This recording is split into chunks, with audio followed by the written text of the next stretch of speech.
It is Thursday, and that means we are back in nutrition educator Lynn Matava's kitchen. If you're looking for a unique and different alternative to potatoes, then Lynn has the recipe for you. Let's check out this recipe for sunchokes, also known as Jerusalem artichokes.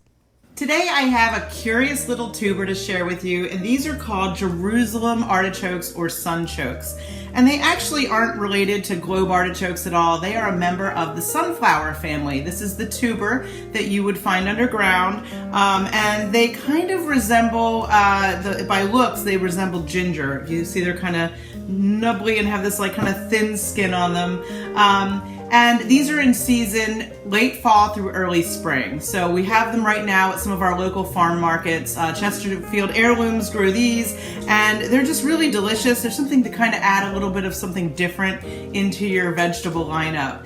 So I just love when we can find something with some new variety. And we're gonna cook these basically the same way we would cook a potato. We could mash them, we could throw them in soup, we can slice them up and roast them, which is what we're going to do today. So I have cleaned these really well. Again, they grow underground. You could peel them, but because they're so abnormal in shape, it's kind of tedious and you lose a lot of the flesh that way. So instead, I choose to get a vegetable brush and really scrub them good under cold running water. So that's already been done. And now I'm just slicing them. And I'd say about a 1/4 inch thick, maybe a little bit thinner than that. You could even cube them.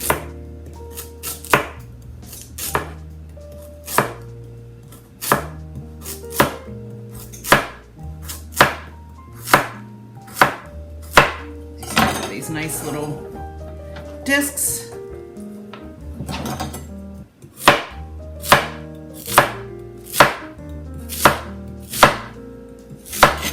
And so these are all going to be tossed in just a little bit of olive oil or whatever oil you have on hand. And then we'll sprinkle them with some salt and pepper and put them in a 400-degree oven for about 18 to 20 minutes, stirring halfway through. And reasons we might want to eat these: they're high in fiber, they've got a good amount of iron and calcium and magnesium and potassium, so we can boost our nutrient intake. And again, they're just something unique and they have a great flavor. And as you can see, these are all roasted and delicious and ready to eat. And again, they just add something a little bit different. I kind of almost feel like they have a cross a potato with a little bit of an asparagus hint or something like that.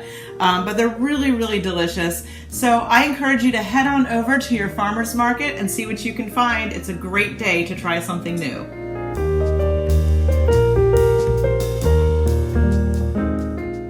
Now, as a reminder, we do have all of Lynn's tips and tricks on our website. To find them, just log on to 47abc.com and click on the Good Morning Delmarva page.